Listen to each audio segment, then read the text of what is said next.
Hello friends, welcome to the lecture series. I am Prakash Virja. We saw the next lecture of the subject 601, chapter elementary particles. Question name of the quartz model. આપણે ગયા લેક્ચરમાં quarters model જોયા હતા. તો quarters છે basically જે basic particles કહેવાય. કોઈ પણ આપણે મટીરિયલ લઈ લ્યો, ઓબ્જેક્ટ લઈ લ્યો કે કોઈ પણ પરમાણુની અંદર ઇલેક્ટ્રોનની થોડીક સાઈડમાં રાખીને પ્રોટોન અને ન્યુટ્રોનની વાત કરીએ તો એમાં આપણે જોયું હતું કે પ્રોટોન છે એ ક્વાર્ટ્સનો બનેલો છે. એવા બધા જ બેરિયોન અને જે બે મેસોન્સ મતલબ કે હાઇડ્રોન ભારે પાર્ટિકલો છે એ ક્વાર્ટ્સથી બનેલા હતા. એ આપણે ગયા લેક્ચરમાં જોયું હતું. તો એના આધારે અલગ અલગ ક્વાર્ટ્સનો ઉપયોગ કરીને આપણે અલગ અલગ મેસોન્સ અને અલગ અલગ બેરિયન્સ પાર્ટિકલો બનાવ્યા હતા. જે મેં તમને કીધું હતું કે એક એક માર્કમાં એ પૂછાઈ શકે. ત્યારબાદ હવે ખાસ તો ક્વાર્ટસ મોડલ 3 માર્ક માટે આઈએમપી ગણવો છે. એમાં આ ખાસ ક્વાર્ટસ મોડલ મેસોન માટેનું અલગથી પૂછી શકે કે દોરો અને સમજાવો કે શેનો બનેલો છે. બેરિયનનો ક્વાર્ટસ મોડલ પણ પૂછી શકે. અને ખાસ અગત્યનું કે બેરિયન ક્વાર્ટસ મોડલ છે જે ટ્રાયંગલ ટાઈપ છે. મેં તમને કીધું હતું કે ડી એમ એક સાઈડમાં ઘટતું જશે, એક સાઈડમાં વધતું જશે અને ક્યાં ક્યાં એલિમેન્ટરી પાર્ટિકલનો ઉપયોગ કરીને આપણે દોરવાનું છે. તો હવે આપણે વાત કરીએ next question, coloured of quarks. તો જે ક્વાર્ટસ પાર્ટિકલો છે એ આપણે પહેલાં બીજા લેક્ચરમાં જ આપણે વાત કરી હતી કે ક્વાર્ટસ કણો છે અલગ અલગ રંગો ધરાવે છે. તો અહીં આપણે થોડુંક ડીપલી જોવાનું છે. તો કલર્સ ઓફ ક્વાર્ટસ. તો the quarks model has some serious problems. It was the presence of 2 or 3 quarks of the same type in a particular particles. તો ક્વાર્ટસ મોડલ છે એમાં કંઈક પ્રોબ્લેમ છે. આપણે જોયું કે અમુકમાં sigma plus, sigma zero, sigma minus તો હતા જ, પણ સિગ્મા ડબલ પ્લસ પણ હતા, અથવા sigma star minus, sigma star zero, sigma star plus. જોયો ને, એન્ટી પાર્ટિકલ સિગ્મા નથી, બટ કંઈક બીજા ક્વાર્ટસ કણો ધરાવે છે, ઓપોઝિટ નહીં. ઓપોઝિટ એટલે કે એન્ટી પાર્ટિકલની વાત થતી નથી. અહીંયા એકદમ ઊંધા જ ગુણધર્મોવાળા જે એન્ટી ક્વાર્ટસ છે એનાથી કોઈ પાર્ટિકલ બનેલો હોય, એન્ટી પાર્ટિકલ નહીં, એન્ટી ક્વાર્ટસથી કોઈ પાર્ટિકલ બનેલો હોય એવા અમુક ક્વાર્ટસ મોડલની અંદર પ્રોબ્લેમ જોવા મળ્યા છે. તો કયા પ્રોબ્લેમ છે? ફોર એક્ઝામ્પલ, અ પ્રોટોન શેનો બનેલો છે? અપ એન્ડ ડાઉન, મતલબ યુયુડી એનો જે ક્વાર્ટસ મોડલ છે પ્રોટોનનું એના આધારે બનેલો છે. ન્યુટ્રોનનો શેનો બનેલો છે? યુડીડી, મતલબ up down down. There violet the Pauli exclusion principal. તો એનો કલર કેવો તમને જોવા મળશે? પ્રોટોન અને ન્યુટ્રોનના જે ક્વાર્ટસ કણો બનેલા છે યુડીડી અથવા યુયુડી, તો આ રીતે એનો વાયોલેટ રંગ છે જોવા મળશે. ત્યારબાદ આગળ જોઈએ કે to remove this difficulty it was the suggested that quarks and anti quarks have an additional property designed at color which is a 3 possible called red, green and blue. તો આ મુખ્ય 3 કલર તમને જોવા મળશે. મુખ્ય 3 કયા છે? તો કે અપ, ડાઉન મતલબ ડી અને સ્ટ્રેન્જિયસ મતલબ એસ. આ મુખ્ય 3 જે છે ક્વાર્ટસ કણો છે, તો એમાં મુખ્ય 3 રંગો તમને જોવા મળશે. એક તો red, green and blue. Quarks and anti quarks છે red, anti-green and anti-blue are anti-quarks. Ready? According to color hypothesis, all the 3 quarks in a baryon have different color which satisfies Pauli exclusion principle. જો colour આપણે વાત કરી કે મુખ્ય 3 રંગો હોય, એવી જ રીતે એક બેરિયોન છે ડિફરન્ટ કલર ધરાવે છે. ઓલા મેસોન્સ હતા, આ બેરિયોનની વાત કરી તો એમાં પોલી એક્સક્લુઝન પ્રમાણે કંઈક ડિફરન્ટ કલર તમને જોવા મળશે. Since all them are in different state, even if 2 or 3 of them are otherwise identical. તો 2 કલર હોઈ શકે મિક્સ થઈને, અથવા 2 કરતાં વધારે પણ રંગો હોઈ શકે છે. Such a combination can be considered to be white or colorless by analogically with way in which red, green and blue light combine to make white light. તો ક્યારેક તમે જે આપણે અહીંયા કેની વાત કરી છે કે બેરિયોન પાર્ટિકલ છે, બેરિયોન પાર્ટિકલનો કલર નથી લાલ હોતો કે નથી ગ્રીન હોતો કે નથી બ્લુ હોતો. તો આપણે વાત કરી કે બેરિયોન છે શેના બનેલા હોય કે આ 2 અથવા 2 કરતાં વધારે જે છે એ ક્વાર્સનો બનેલો હોવાથી એનો રંગ કોઈ પણ હશે નહીં. કાં બે જ રંગ હશે, કાં સફેદ કલર અથવા કલરલેસ. આ બે જ કલર તમને બેરિયમની અંદર જોવા મળશે. Hence, if a mason is a supposed to consist of a quartz of a one color and an anti-quartz of a corresponding anti-color. તો મેસોન્સની વાત કરીએ, બેરિયમની. મેસોન્સમાં કોઈ પણ રેડ હોઈ શકે, ગ્રીન હોઈ શકે અથવા બ્લુ હોઈ શકે, અને એના એન્ટી ક્વાર્ટ્સની અંદર એન્ટી કલર હોઈ શકે. લાલનો એન્ટી રેડ, ગ્રીનનો એન્ટી ગ્રીન અને બ્લુનો anti blue. They are cancelling the color effect as it supported that the color and its anti-color combined from white. તો જે આપણે સપોઝ પ્રોટોનનો આપણે વાત કરીએ તો પ્રોટોનમાં તો એક કરતાં વધારે, બે કરતાં વધારે ક્વાર્ટનો કલર તો હશે નહીં. પણ કોઈ પણ બેરિયમ આપણે લઈ શકીએ. સપોઝ એનો બ્લુ કલર છે તો બીજા એનો એન્ટી પાર્ટિકલ હશે, એનો એન્ટી બ્લુ હશે. તો આ પાર્ટિકલ અને એન્ટી પાર્ટિકલ, બ્લુ અને એન્ટી બ્લુને તમે કોમ્બિનેશન કરો, પાર્ટિકલ અને એન્ટી પાર્ટિકલનું, તો તમને કેવો રંગ મળે? કાં કલરલેસ અથવા વ્હાઇટ મળશે. કેમ કે બ્લુનો એન્ટી બ્લુ એ એવો રંગ હશે કે બ્લુ પ્લસ એન્ટી બ્લુ તમે કરો તો વ્હાઇટ થઈ જશે અથવા કલરલેસ થઈ જશે. તો આ રીતે કલર કમ્પાઉન્ડ છે એ ક્વાર્ટ્સ છે ધરાવે છે. મુખ્ય 3 રંગો છે, 1 માર્કમાં પૂછાય તો ક્યાં મુખ્ય 3 રંગો છે? Red, green and blue. પછી 1 માર્કમાં પૂછાય કે which type of the barium particles. તો બેરિયમ છે કેવા રંગો ધરાવે છે? તો મુખ્ય 2 રંગો છે, કાં વ્હાઇટ અથવા કલરલેસ. રેડી? તો ક્યારે બનાવે? તો કે જ્યારે 2 અથવા 2 કરતાં વધારે જે ક્વાર્ટ્સ કણો કોમ્બિનેશન થાય છે ત્યારે એ એલિમેન્ટરી પાર્ટિકલનો રંગ સફેદ હોઈ શકે અથવા કલરલેસ હોઈ શકે છે. ત્યારબાદ આપણે વાત કરીએ નેક્સ્ટ, કલર્ડ ક્વાર્ટ્સ એન્ડ ગ્લુઅન્સ. તો જે કલર્ડ ક્વાર્ટ્સ ધરાવે છે, મતલબ 2 કરતાં ઓછા હોય અથવા 2 હોઈ શકે એવા જે કલર ધરાવે છે ક્વાર્ટ્સ, એને આપણે ગ્લુઅન કહેવાના છે. આપણે ક્વેશ્ચનમાં જોશું કે since hadron seems to be composed of quartz, the strong interaction between hadron should ultimately be traceable to an interaction between quartz. તો hadron જે પાર્ટિકલ છે એ કમ્પોઝડ ઓફ ક્વાર્ટ્સ, મતલબ ઘણા બધા ક્વાર્ટ્સના ભેગા થઈને બનેલા છે. આપને ખબર છે કે 2 હોઈ શકે, 2 કરતાં વધારે મતલબ 3 હોઈ શકે. તો જે આ કમ્પોઝડ ક્વાર્ટ્સ બને છે તો એના કારણે એ ક્વાર્ટ્સ વચ્ચેનું ઇન્ટરેક્શન કેવું થઈ જાય છે? થોડુંક સ્ટ્રોંગ થઈ જાય છે. The force between quarks works on the lines of an exchange force. તો જે આ ઇન્ટરેક્શન કેવું હોય, સ્ટ્રોંગ હોવાથી કારણે એકબીજાનો ફોર્સ શું કરશે? આપલે કરશે. તો particle that quarks exchange are called gluons. તો જે આવા પાર્ટિકલો છે એકબીજાને શું કરે છે? ફોર્સ છે ટ્રાન્સલેટ કરે છે, મતલબ આપલે કરે છે.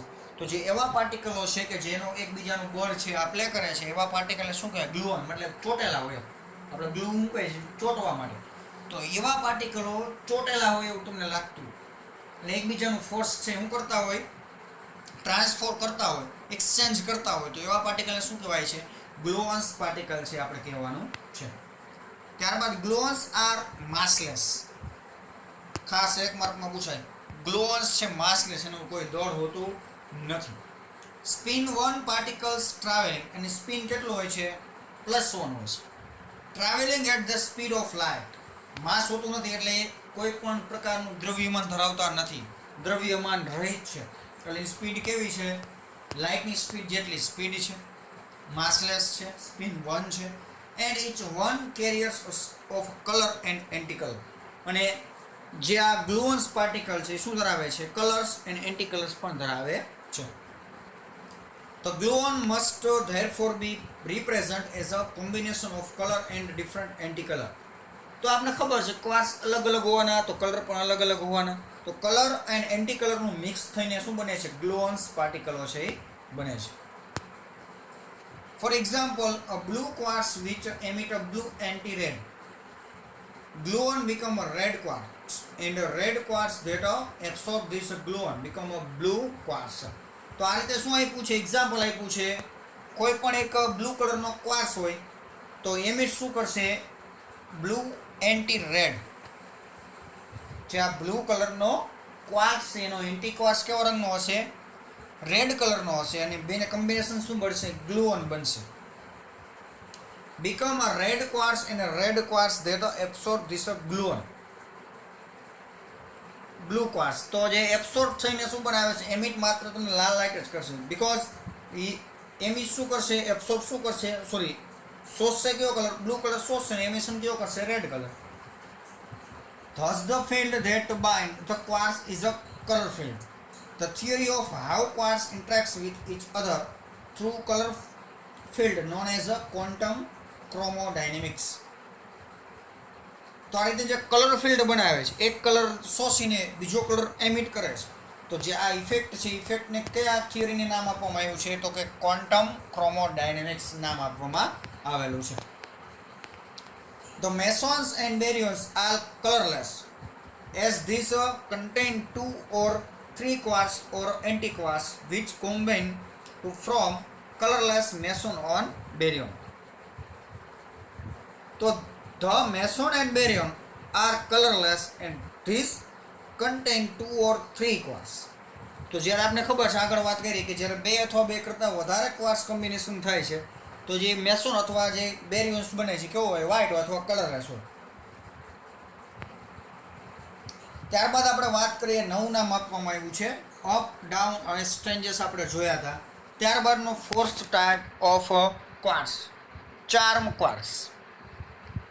તો ચાર્મ ક્વાર્ટસ એટલે શું તો જોઈએ આપણે કે some recently discovered elementary particles have pointed to the existence of fourth quark in additional to the 3 U, D and S. તો જે 3 તો હતા જ, ત્યારબાદ નવી શોધો થઈને એક ચોથા નંબરનો ક્વાર્ટસ છે શોધવામાં આવ્યો છે, જેનું નામ આપ્યું છે charm. This known as a charm quark. એનું સિમ્બોલ શું છે, તો કે ચાર્મ ક્વાર્ટસનો સિમ્બોલ છે C.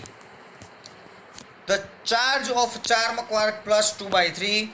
The quartz model of epsilon 2 plus baryon is a CUU. જે આપણે એનું મોડેલ આપણે સિલેબસમાં છે નહીં, બટ આપણે પૂછાઈ શકે, કારણ કે અહીંયા તમને એક ક્વેશ્ચનમાં આપેલું છે. જે ચાર્મ ક્વાર્ટસ એ ક્યાં યુઝ થશે કે એપ્સિલોન 2 પ્લસ, આપણે એપ્સિલોન +1 -1 અને એપ્સિલોન 0 આ 3 આપણે યુઝ કર્યા હતા, પણ એપ્સિલોન 2 પ્લસ મતલબ એપ્સિલોન ડબલ પ્લસ છે, એની અંદર છે ચાર્મ CUU એન્ડ ઈટા માટે વપરાય છે CUD. રેડી? તો આ રીતે જે ચાર્મ ક્વાર્ટસનો ઉપયોગ ઈટા પ્લસમાં અને ઈટા 0 આપણે જોયું હતું ક્વાર્ટસ મોડેલમાં. આપણા સિલેબસમાં ઈટા 0 છે, ઈટા પ્લસ નથી, સિગ્મા પ્લસ છે, સિગ્મા ડબલ પ્લસ છે નહીં, એટલે ચાર્મનો કંઈ ક્વાર્ટસ મોડેલનો ઉપયોગ થયો નથી. ત્યારબાદ એના પછીનું બીજા 2 નવા નામના આવ્યા છે બોટમ એન્ડ ટોપ ક્વાર્ટસ. તો આપણે 6 ટોટલ જોવાના છે. પહેલાં first up, second down, third stranges, fourth charm, fifth bottom and 6 top. The discovery of new particles known as epsilon. જ્યારે એપ્સિલોનની શોધ થઈ, રેડી? તો એપ્સિલોન જ્યારે એલિમેન્ટરી પાર્ટિકલની શોધ થઈ હતી કે new type of quarks of charge, એની સાથે નવો જે ક્વાર્ટસ કણોની પણ શોધ થઈ. તો એ ક્વાર્ટસ કયો છે જેનો ચાર્જ છે -1/3, નોન એઝ બોટમ ઓર બી ક્વાર્ટસ. તો એ એપ્સિલોનની અંદર તમને કેવા ક્વાર્ટસ જોવા મળે છે, બોટમ અથવા બી ક્વાર્ટસ તમને જોવા મળે છે. અને ઇટ્સ એન્ટી ક્વાર્ટસ બી બાર તમે આ રીતે પણ દર્શાવી શકો છો, આર ઇન્ટ્રોડ્યુસ. તો આ રીતે એપ્સિલોનની શોધની સાથે તમને 5મા નંબરનો જે ક્વાર્ટસ છે બી ક્વાર્ટસ પણ જોવા મળ્યો છે. In addition to the 5 quartz U, D, S, C and B, the extension of 6 quartz known as the top or T quartz has been predicted or theoretical grounds. The first indicator of this heavier quartz was provided by experiment on the recently discovered vector bosons. જે આપણે કોઈ પણ મટીરિયલનું 5મું solid, liquid, gas, plasma, એને જે 5મું સ્વરૂપ છે Bose Einstein, એની અંદર આ જે બોઝોન્સ એલિમેન્ટરી પાર્ટિકલ હોય છે એ રહેલા હોય છે. અને એ બોઝોન્સની અંદર ઓનલી ફોર જે આ 6 નંબરનું મતલબ કે ટોપ ક્વાર્ટસ છે એ તમને જોવા મળે છે. ત્યારબાદ આપણે વાત કરીએ 3 જનરેશન ઓફ ક્વાર્ટસ એન્ડ લેપ્ટોન્સ. તો 3 અહીંયા આપણે જનરેશન જોવાની છે. All the properties of ordinary matter can be understood on the basis of just 2 leptons. The electrons and its associate neutrino nu of E and 2 quarks up U and જે down છે D, known as the first generation. તો આપણે 3 generation જોવાની છે. તો કેની અંદર માત્ર લેપ્ટોનની અંદર જ આપણે જોવાની છે. તો ઇલેક્ટ્રોનની અંદર જે ઇલેક્ટ્રોન બનેલો છે જે ક્વાર્ટ્સનો, ક્યાં માત્ર યુ અને ડી, જે અપ એન્ડ ડાઉન ક્વાર્ટ્સનો બનેલો છે એને આપણે શું કહેવાની છે? First generation. ત્યારબાદ હવે લેપ્ટોન સેકન્ડ નંબરની વાત કરીએ. Another set of 2 લેપ્ટોન and 2 quartz, તો મ્યુઓન્સ. સેકન્ડ નંબરનો લેપ્ટોન કયો છે? પહેલા નંબરનો ઇલેક્ટ્રોન, જેમાં અપ એન્ડ ડાઉન હતી, ફર્સ્ટ જનરેશન હતી. ત્યારબાદ વાત કરીએ આપણે લેપ્ટોનની, સેકન્ડ લેપ્ટોનની વાત કરીએ તો કે muon. And its associate neutrino, એનો સિમ્બોલ શું થશે? Nu of mu. Ready? And 2 quarks strange and charm. જો અપનો ઓપોઝિટ ડાઉન, સ્ટ્રેન્જનો ઓપોઝિટ ચાર્મ. તો એ સેકન્ડ નંબરની જનરેશન છે. ત્યારબાદ હવે થર્ડ નંબરનો શું છે? તો આપને ખબર છે બધાય, ટાઉ. લેપ્ટોનની અંદર થર્ડ નંબરનો છે ટાઉ. તો ટાઉમાં આવશે there are indicated of third generation of 2 lepton and 2 quarks. તો lepton are low tau mesons and neutrino tau. તો ન્યુ ઓફ ટાઉ અને ટાઉની વાત આપણે કરીએ તો એની અંદર તમને ક્યાં આવશે? થર્ડ નંબરની. તો top and bottom, T and B છે એ તમને જોવા મળશે. બોટમની જગ્યાએ બ્યુટી પણ ઘણી વાર કહે છે, પણ આપણે બ્યુટી શબ્દ યાદ રાખવાનો છે નહીં. ટોપને અથવા ટ્રુથ પણ કહેવાય, બોટમને બ્યુટી પણ કહેવાય, પણ આપણે માત્ર top and bottom, T and B છે યાદ રાખવાના છે. A new particle called epsilon was discovered and was to be made up of new quartz bottom and antiquartz B bar. તો એમાં B bar તમને જોવા મળશે, બીજામાં કોઈમાં B bar જોવા મળશે નહીં. The properties of 3 generation of lepton and quartz is given below table. તો આપણે ફર્સ્ટ ફરીથી આ જોયો. 3 જનરેશન કેની માટે છે? માત્ર લેપ્ટોનની માટે. તો ફર્સ્ટ ઇલેક્ટ્રોન અને ન્યુ ઓફ એની વાત કરી, તો એની અંદર અપ અને ડાઉન હતા. સેકન્ડ જનરેશનની વાત કરીએ તો સેકન્ડ જનરેશનમાં શું હતો? Tau and new of tau હતો. તો એની અંદર આવ્યું હતું સ્ટ્રેન્જ અને ચારમાં આવ્યું હતું. ત્યારબાદ થર્ડ નંબરની વાત કરીએ તો થર્ડ નંબરની અંદર આવ્યું હતું, સોરી ઓલામાં મ્યુ હતો ટાઉની, અહીંયા આવશે tau and new of tau. તો એ થર્ડ નંબરની જનરેશનમાં આવશે ટોપ એન્ડ બોટમ. તો પછી એપ્સિલોનની વાત કરીએ. એપ્સિલોનમાં થોડુંક ઓપોઝિટ છે. તો એપ્સિલોનમાં શું આવશે? એક બોટમ છે અને બી બાર, મતલબ બી એન્ડ બી બાર તમને જોવા મળશે. તો આપણે ટેબલમાં જોવાનું છે. તો જનરેશન ફર્સ્ટ, સેકન્ડ અને થર્ડ તમને આપેલી છે. ફર્સ્ટ જનરેશન, સેકન્ડ જનરેશન અને થર્ડ જનરેશન. અત્યારે માત્ર આપણે વાત કરીએ ફર્સ્ટ જનરેશનની. તો ફર્સ્ટ જનરેશનમાં માત્ર ક્વાર્ટ્સ આવશે અપ એન્ડ ડાઉન, સિમ્બોલ છે યુ એન્ડ ડી. ચાર્જ આપેલો છે અપનો +2/3, ડાઉનનો આપેલો છે -1/3. આ રીતે ચાર્જ આ રીતે જાય છે. અપ 2/3 અને -1/3 બધા તમે જોવા મળશે. સ્ટ્રેન્જ શું થઈ જાય? 0 અને ડાઉનમાં શું જાય છે? 0. કારણ કે ચારમાં હોય તો જેની પાસે સિમ્બોલ ચારમાં હોય, આમાં ચારમાં પણ શું થઈ જાય છે? 0. ત્યારબાદ વાત કરીએ સેકન્ડ જનરેશનની. આ કેની માટે વપરાય છે? તો કે આપણે ઇલેક્ટ્રોન માટે યાદ રાખવાનું. પછી એન્ટ્રીનો, એટલે ન્યુટ્રીનો પણ આવી જશે ન્યુ ઓફ ઈ માટે. પછી આપણે વાત કરીએ સેકન્ડ જનરેશનની વાત કરીએ તો સેકન્ડ જનરેશનમાં આવશે ચાર્મ અને સ્ટ્રેન્જેસ, સિમ્બોલ છે સી અને એસ. ચાર્જ આવશે સીનો +2/3, એસનો આવશે -1/3. ત્યારબાદ હવે ચાર્મનો સ્ટ્રેન્જેસ નંબર 0 અને ચાર્મ નંબર છે +1. પછી સ્ટ્રેન્જ પાર્ટિકલનો આપણે જોઈએ કે એનો સ્ટ્રેન્જેસ નંબર આપેલો છે -1 અને ચાર્મ નંબર આપેલો છે 0. એ કેની માટે વપરાય છે? તો કે મ્યુ માટે. પછી થર્ડ કન્ડિશનની વાત કરીએ તો થર્ડ કન્ડિશનમાં આવશે ટોપ એન્ડ બોટમ, સિમ્બોલ છે ટી અને બી. ચાર્જ આવશે ટોપનો +2/3, બોટમનો આવશે -1/3. સ્ટ્રેન્જેસ નંબર બંનેના 0 અને ચાર્મ નંબર બંનેના 0. એ કેની માટે આવશે? તો કે ટાઉ માટે. ત્યારબાદ એપ્સિલોનની વાત કરીએ. એપ્સિલોનમાં કંઈક અલગ છે. એપ્સિલોન માટે શું આવશે? તો કે B bottom and B bar anti bottom. Okay, તો આ રીતે તમને first, second and third condition કે જનરેશન તમને આપેલી છે. કેની માટે? લેપ્ટોન માટે. ત્યારબાદ વાત કરીએ, અહીં આપેલું છે બીજો ટેબલ આપેલું છે કે ફર્સ્ટ જનરેશન માટે ઇલેક્ટ્રોન અને E ન્યુટ્રિનો મતલબ ન્યુ ઓફ E આપેલો છે, E બાર સિમ્બોલ આપેલો છે, ન્યુ ઓફ E આપેલો, ચાર્જ -1 અને E ન્યુટ્રિનોનો આપેલો છે 0. મ્યુનો ચાર્જ -1 સિમ્બોલ મ્યુ, પછી મ્યુ ન્યુટ્રિનોનો સિમ્બોલ આવશે ન્યુ ઓફ મ્યુ અને ચાર્જ આવશે 0. થર્ડ કન્ડિશનમાં ટાઉ અને ન્યુ ઓફ ટાઉ અને ટાઉનો સિમ્બોલ છે જે તમે દોરેલો છે અને ચાર્જ આવશે -1 અને 0. તો આ રીતે લેપ્ટોન છે એ થર્ડ કે 3 કન્ડિશન કે 3 જનરેશન ધરાવે છે. ફર્સ્ટ યુડી વાળી જે ઇલેક્ટ્રોન માટે છે, બીજી મ્યુ માટે સ્ટ્રેન્જસ અને 4માં એસસી વાળી છે, અને થર્ડ છે ટાઉ માટે કે ટોપ અને બોટમ છે રેડી, અને એપ્સિલોન માટે આપેલો છે બી અને બી બાર. તો આ રીતે છે ઇલેમેન્ટરી પાર્ટિકલ ની અંદર આપણે સૌપ્રથમ શું જોયું હતું,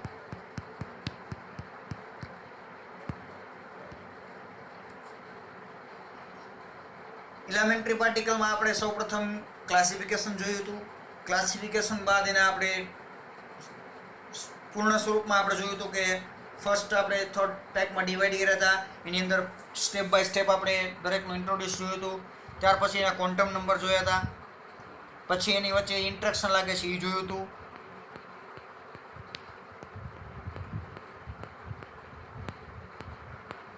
ત્યારબાદ કન્ઝર્વેશન લો ઓફ પાર્ટિકલ જોયું હતું. પછી ક્વાર્સ મોડેલ જોયું નેક્સ્ટ લેક્ચરમાં, અને આ લેક્ચરમાં આપણે જોયું છે ઘણા કલર્સ ઓફ ક્વાર્સ જોયું, મતલબ કે ક્વાર્સ કલર ધરાવે છે એટલે રેડ હોઈ શકે, ગ્રીન હોઈ શકે, બ્લુ હોઈ શકે. પછી ગ્લુઓન્સ જોયા કે જે એકદમ ચીપકીને અને એકબીજાનું ફોર્સ છે એ ટ્રાન્સફર કરતા હોય તેવાને ગ્લુઓન્સ કહેવાય. ત્યારબાદ 4માં બોટમ એન્ડ ટોપ ક્વાર્સ જોયા. પછી લેપ્ટોન માટેના જે જનરેશન હતી થર્ડ આપણે જનરેશન જોયું. તો અહીં જે આપણો આ ચેપ્ટર છે ઇલેમેન્ટરી પાર્ટિકલ નામનું આપણે પૂરું કરીએ છીએ. Okay, so thank you so much student watching my video.